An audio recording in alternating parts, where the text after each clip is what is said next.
yang sama-sama dimuliakan Allah Subhanahu wa taala, kita lanjutkan mudzakarah kita, masih membahas selanjutan kemarin mengenai beberapa darah yang keluar dari perempuan. Jadi ini sebenarnya ngaji khusus untuk para wanita. Tapi kita ini semua bapak-bapak mempunyai istri seorang perempuan, dan sebagian kita juga punya anak perempuan.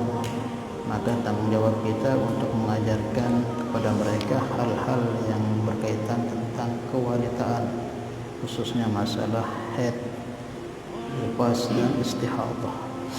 Sebagaimana yang katakan kemarin minggu yang lalu, bahwa kelak pada hari kiamat itu awal ma yata'allaqu bihi birrajuli yaumal qiyamati pertama kali yang akan menuntut kita kelak pada hari kiamat itu ahli keluarga kita itu, sebelum yang lainnya, sebelum orang-orang yang pernah kita ambil haknya di dunia, pernah kita zalimi atau sakiti dengan tangan, lisan kita atau hati kita.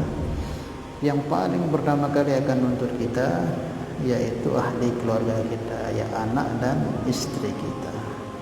Kalau kita tidak didik mereka secara agama, amat sangat menyusahkan kita nanti di akhirat. Bahkan Nabi itu pernah berpesan dalam sebuah hadisnya, Nabi sangat-sangat mengingatkan kepada kita, terutama khususnya tentang keluarga kita. Dalam hadis Nabi sabdakan, ma laqiyallah abdan bidambin a'zama min jahalati ahli, kata beliau. Tidaklah seorang hamba itu kelak pada hari kiamat berjumpa dengan Allah dengan membawa dosa yang sangat-sangat besar, melebihi meninggalkan ahli keluarganya dalam keadaan bodoh, min jahalati ahli, dalam keadaan tidak memahami ilmu agama. Maka itu hal yang sangat-sangat kita taati. Maka sebisa mungkin untuk kita usahakan ya, anak-anak kita ini menjadi orang-orang yang minimal mengerti agama, dan manfaatnya besar nanti. Kalau anak kita ini jadi seorang ulama atau seorang yang alim, maka nanti apapun yang dibuat oleh anak kita ini, dia ngajar dimanapun, mendidik orang dimanapun, tanpa anak itu niatkan untuk orang tuanya, otomatis sudah pahalanya akan mengalir ke orang tua tersebut.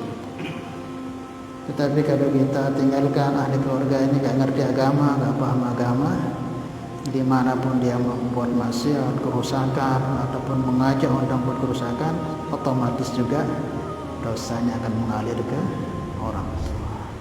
Maka itulah Nabi pesan kepada kita, tidaklah seorang hamba itu meninggalkan dosa yang sangat-sangat besar kelak ketika berjumpa dengan Allah, yaitu di saat dia meninggalkan ahli keluarga dalam keadaan tidak ngerti agama. Salah ya? Nah, maka usaha kita, anak-anak kita ini kita pondokkan. Itu cara kita terakhir sudah. Mungkin kita didik karena kita awal gak bisa didiknya dengan agama karena kita gak pernah mondok. Ya sekarang kita pondokkan caranya. Ya, kalau anak kita sudah besar-besar, niatkan cucu-cucu kita ini mau mondok. Kalau sudah kita pondokkan di tempat agama, itu bentuk usaha kita. Nanti seumpama juga ditanya oleh Allah, ya Allah sudah saya taruh dia di tempat-tempat agama, pondokkan dia, jadi selesai. Tapi kalau enggak gitu nanti ya harus kita yang